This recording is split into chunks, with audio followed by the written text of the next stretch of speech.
Twagala okumanya biki bye musuubiramu ng'abawagizi ba Chameleone, kiki kye musuubira mu kalulu kano? Nze first of all, polling station gye nziza okukuumako ndaba positivity. Kuba wano wenkulidde wembadde abantu tubayiseemu abantu omuntu w'okulonda bamukola ki bamumanyi. Twakeddewo ssaawa 10 sirabyewo bulyake sirabyewo kintu kyonna kyonna buli kimu kitambula bulungi nga ye mukisanze. Singa akalulu kadda nga mukubiddwa ki ekiddako? Anti era kati era kadda nga tukubiddwa ebeera mbeera nti Mukama Katonda bw'aba asazeewo. Ate ekiddako oluledi tukirina. We kaba nga bakabbye ekiddako tukimanyi. We banga tebakabbye mwe abatukubye mu butuufu bwako. English Pride. As an agent for Chameleone, what do you expect out of it? Actually, I came at the polling station at around 4 a.m. Everything is moving smoothly, good vibes, no bad energy as we've had other people whom we caught those sides of Kawempe at around 1 a.m. So everything is moving well. If you're beaten in this election, what would your plan be? If it's been rigged, of course, that's court. If it's not being rigged, we have a lot of things to do. Yeah, and the world knows that. Yeah.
Number one.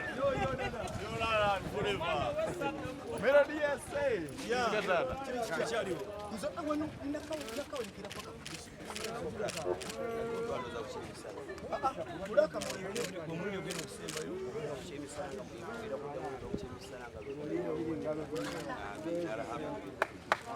Lord Mayor, tuka burungi kale kale.